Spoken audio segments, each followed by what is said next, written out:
우리 같이 오늘 말씀 출애굽기 6장 2절부터 9절 말씀인데요. 오늘 주신 하나님 말씀, 우리 대학부 예담공에 주시는 말씀 출애굽기 6장 2절부터 9절 말씀을 찾으신 후 함께 읽도록 하겠습니다. 시작. 하나님이 모세에게 말씀하여 이르시되 나는 여호와이니라.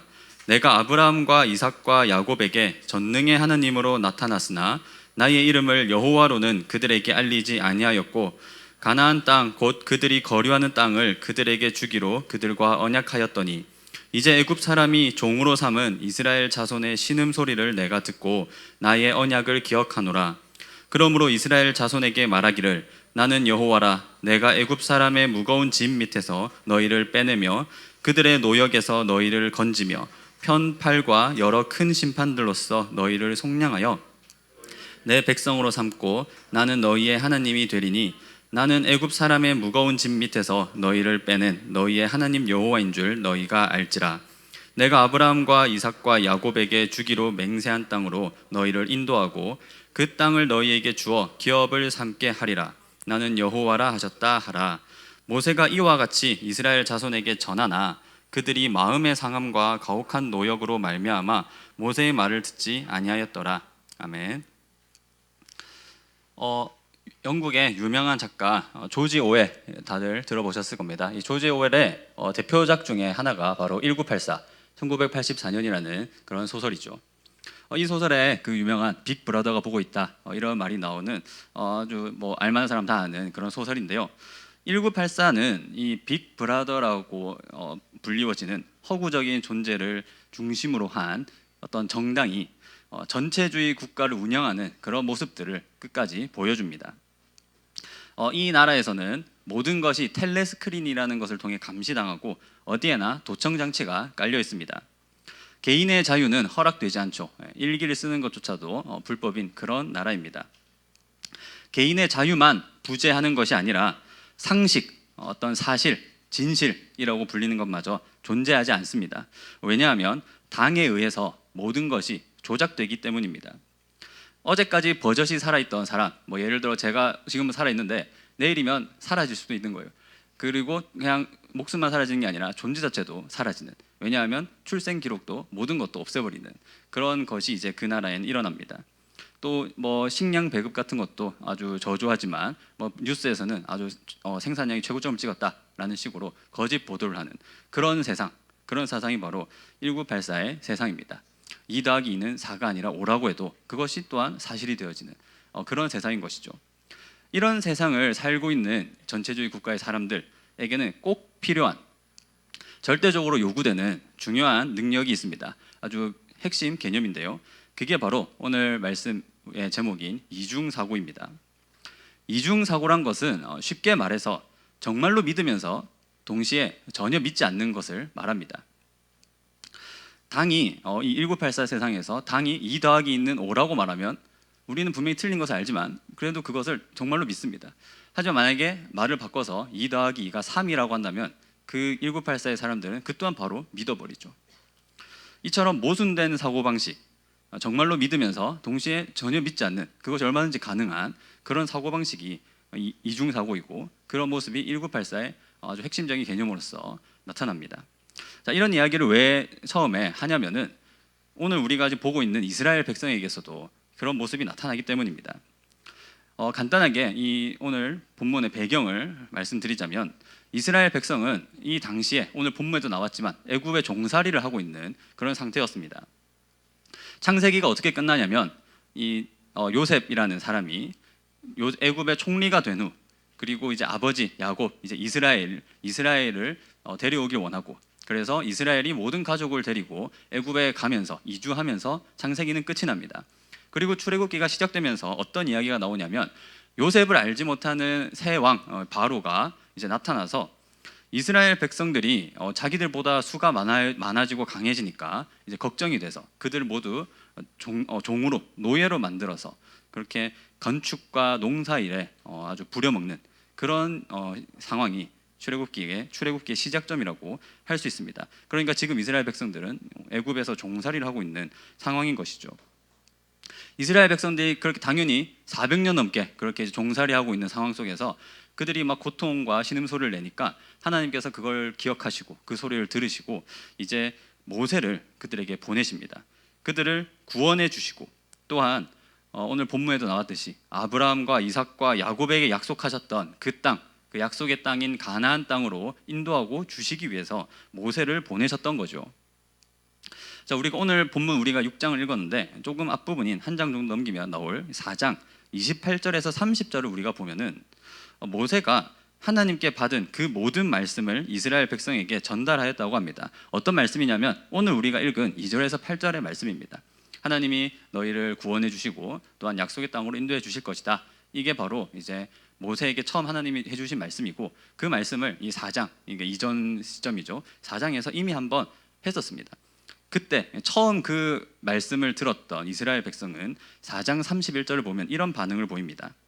백성이 믿으며 여호와께서 이스라엘 자손을 찾으시고 그들의 고난을 살피셨다 함을 듣고 머리 숙여 경배하였더라고 이제 기록되어 있죠.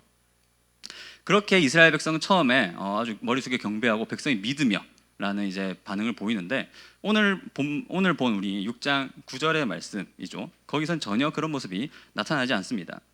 2절에서 8절까지의 말씀, 그 예전에 이미 한번 들었던 그 말씀을 다시 모세가 전할 때 9절 말씀엔 백성들이 모세의 말을 듣지 아니하였더라고 나옵니다. 그 이유는 9절에 나오듯이 마음의 상함과 가혹한 노역 때문이었습니다. 이게 어떻게 된 일이냐면 모세가 그렇게 4장에서 백성들에게 처음 이렇게 전하죠. 내가 너희를 하나님 구원해 주시고 약속의 땅으로 보내주실 것이다. 그래서 백성들 믿고 경배합니다. 그렇게 모세는 이제 바로에게 가죠. 그래서 내 백성을 보내라 라고 이제 하나님의 말씀을 전합니다. 바로는 절대 들었을 사람이 아닌 것을 우리가 잘 알고 있죠. 그래서 모세가 그렇게 말하니까 바로가 이것 봐라 하면서 너희들이 게으르다 하면서 하던 일을 더 힘들게 만들어 버립니다. 원래 건축하고 그런 일에 주었던 재료도 너희가 알아서 모아라. 하지만 너희가 그날 만드는 할당량은 다 채워라.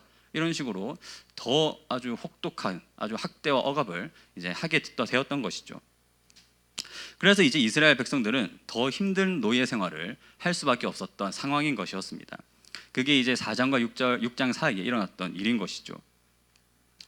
이스라엘 백성들은 그렇기 때문에 마음의 상함과 어떤 가혹한 노역으로 말미암아 모세의 말을, 다르게 말하면 하나님의 말씀을 듣지 않았다고 지금 나온 것입니다. 그런데 이스라엘 백성이 지금 이 말씀을 듣지 않았다고 해서 당연히 그들이 하나님의 존재를 믿지 않은 것은 아니죠. 그렇게 우리가 생각할 수는 없죠. 이스라엘 백성에게서 하나님은 절대 떼어놓을 수가 없습니다. 그들은 선택받은 백성의 사고방식은 절대 하나님을 떼어놓을 수가 없죠. 그들은 선택받은 백성이고 마치 지금 우리와처럼 선택받은 백성에게서 하나님은 절대 떼어놓을 수가 없습니다. 단지 그들은 하나님의 말씀을 이 시점에 듣지 않았다는 것이죠.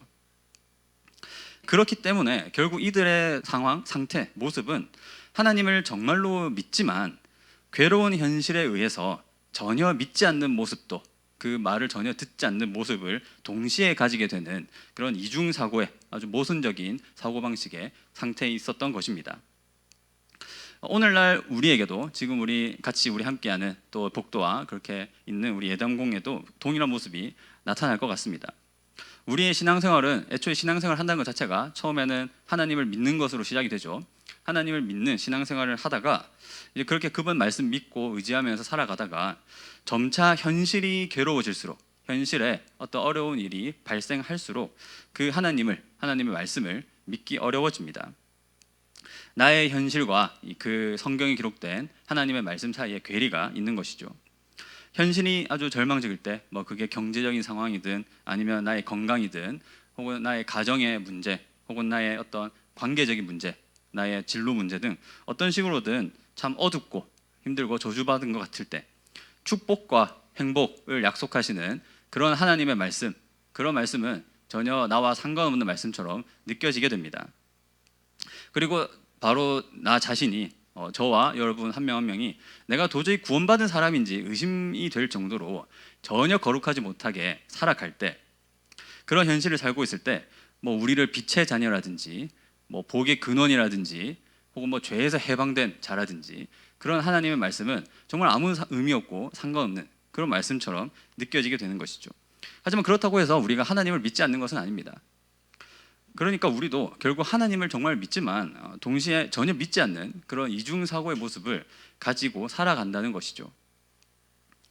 그리고 우리는 흔히 이런 방금까지 말한 이런 이중사고의 모습을 잘못된 모습이다, 절대 뭔가 해서는 안 되는 모습이다, 문제 있는 모습이다 라고 생각하기 쉽습니다. 왜냐하면 믿으면서, 하나님 믿으면서 어떻게 그럴 수 있나, 믿으면서 그렇게 믿지 않는 거, 이거 모순적이니까요. 당연히 이제 잘못된 것으로 생각하기 쉽습니다.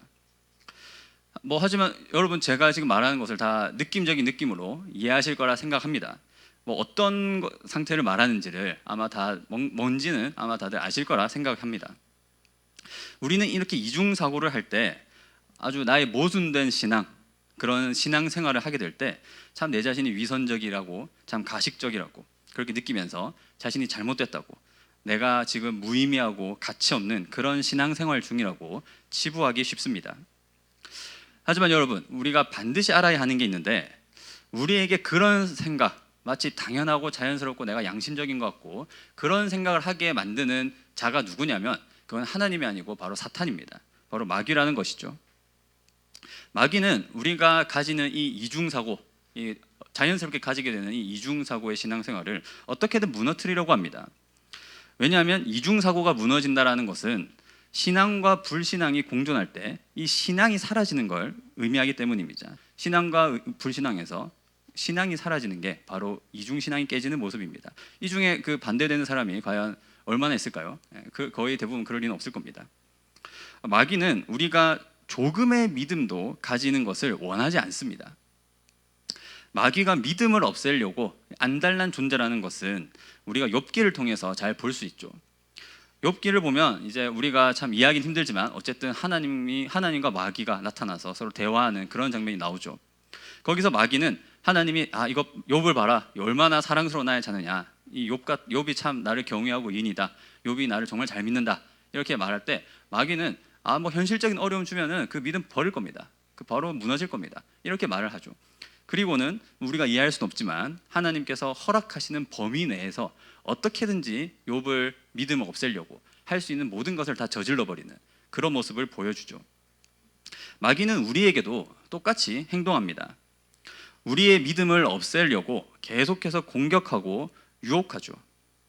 조금의 믿음도 있는 것을, 그 믿음이 있는 것을 원하지 않으니까요.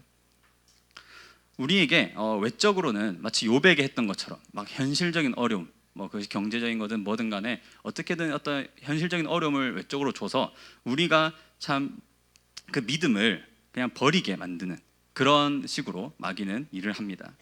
그리고 우리의 내적으로는 아까 말했던 것처럼 참 가식적이고 위선적으로 느껴지는, 그리고 내가 참 양심이 없다, 이러고도 내가 신앙생활 하는 것인가, 차라리 쿨하게 내려놓는 게 맞지 않을까, 이런 생각을 하면서라든지, 그런 식으로 마귀는 어떻게든 우리의 내적으로도 우리의 믿음을 포기하고 또 스스로 버리게 만듭니다. 그렇게 유혹하죠. 마귀는 우리의 믿음을 어떻게든 깨트리려고, 즉 우리의 이중사고를 깨트려서 우리의 그 있는 믿음을 완전히 없애려고 어떻게든 한다는 것을 우리는 분명히 알아야 합니다. 하나님을 정말로 믿지만 동시에 전혀 믿지 않는 것 같은 그런 이중사고를 하고 있는 분이 지금 여기에 계십니까? 아마 다 그렇게 하고 있을 거라 생각이 듭니다. 저부터 그렇고 아마 다 그런 모습에서 벗어나기 쉽지 않죠. 하지만 그렇다고 해도 절대 자신이 잘못됐다고, 내가 잘못된 신앙생활을 하고 있다고 너무 그렇게 생각하지 않으시기 바랍니다.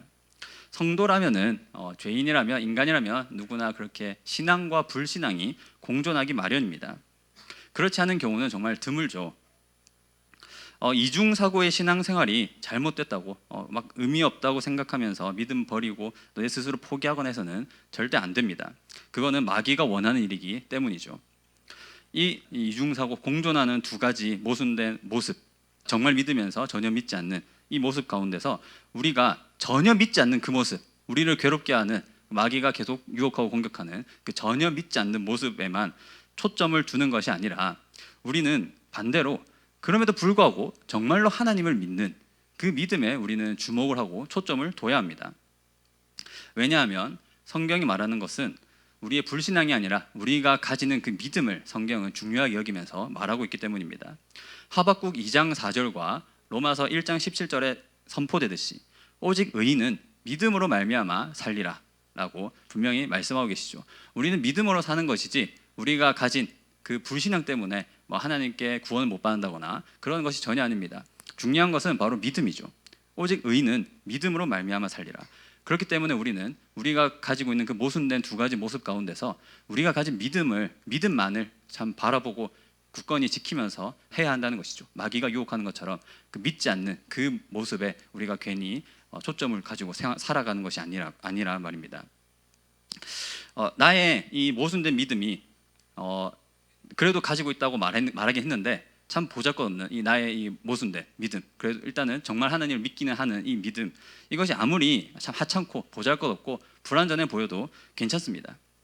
시편 51편 17절 말씀을 보면 하나님께서 구하시는 제사는 상한 심령이라 하나님이여 상하고 통회하는 마음을 주께서 멸시하지 아니하시리이다 라고 말씀하고 있습니다.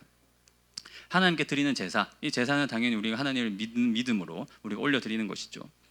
그런 하나님께 제사 드리는 마음, 우리의 그 믿음의 상태가 상하고 통회할 수밖에 없는 그 온전하지 못한 그런 마음의 상태라 할지라도, 그런 믿음이라 할지라도 하나님께서는 오히려 그 제사를, 그 믿음을 더 받아주신다는 말씀입니다.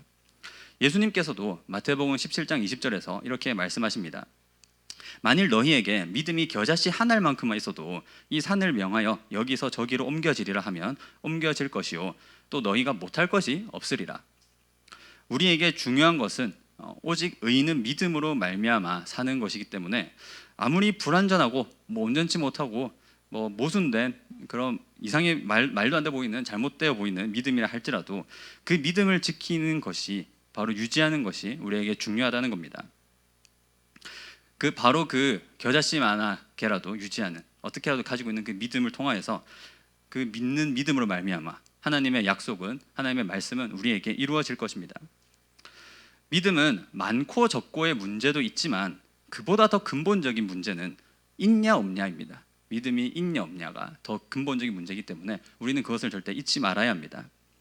이스라엘 백성은 오늘 본문에서 우리가 읽은 본문에서 보여지듯이, 특별히 9절에서 나타나듯이 정말로 하나님을 믿었지만 또 동시에 전혀 믿지 않는 모습을 보였죠.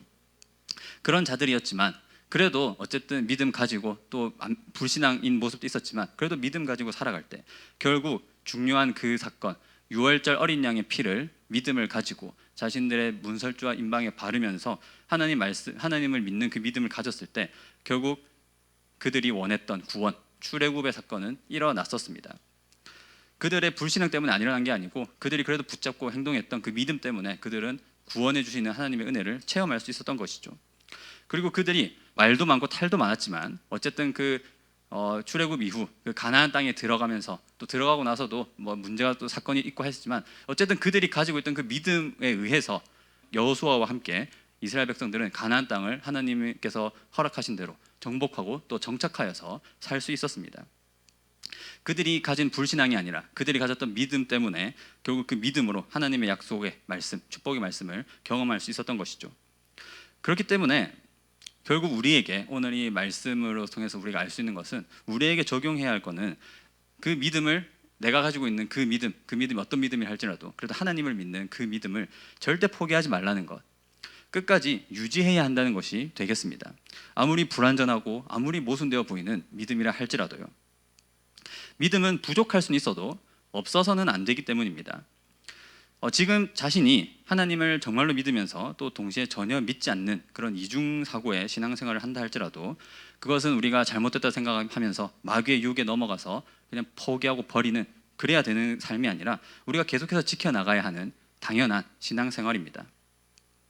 당장은 우리가 본인 스스로 잘 알잖아요. 당장은 너무 부족하고 한심하고 말도 안 돼 보인다 할지라도 우리가 겨자씨만한 믿음이라도 붙잡고 살아갈 때 의인은 믿음으로 말미암아 살리라고 말씀하신 그 하나님 말씀처럼 하나님 우리에게 그 겨자씨만한 믿음 때문에 뭐든지 이루어지고 뭐든지 가능하게 우리의 삶을 분명히 책임져 주시고 함께 해 주실 겁니다.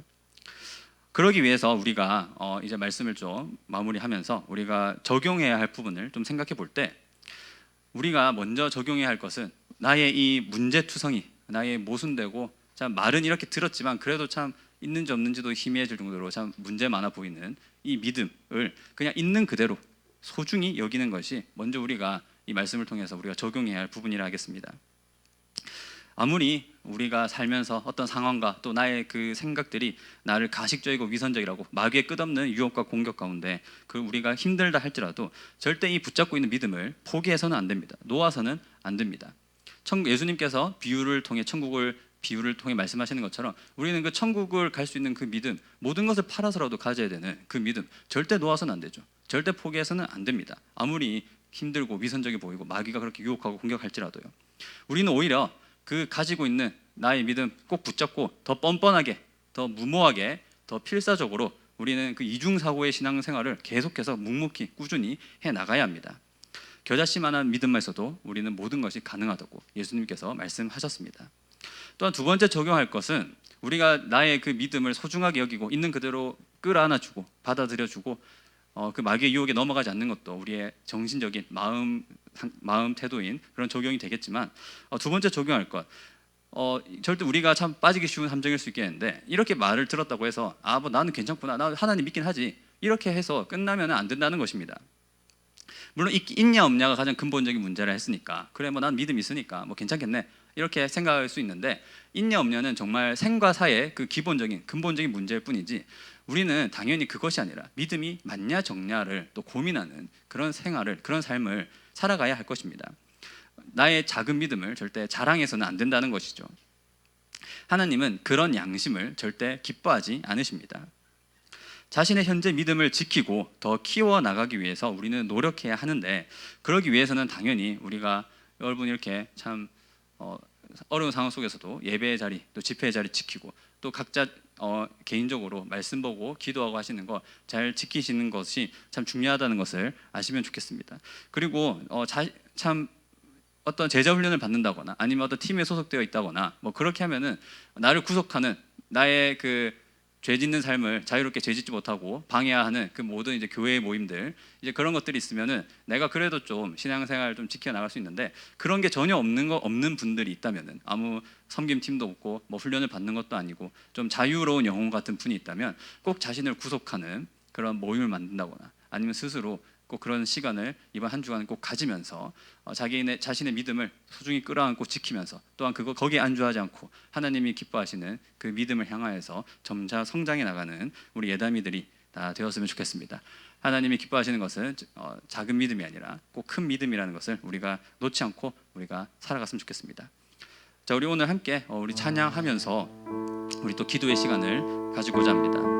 우리 함께 주님은 산 같아서라는 찬양을 부르시면서 이 가사와 오늘 우리 함께 나눈 이 믿음에 대한 말씀을 생각하면서 우리 또 기도의 시간 성령님께서 우리에게 주시는 각자에게 주시는 그 내용을 한번 생각해 보겠습니다.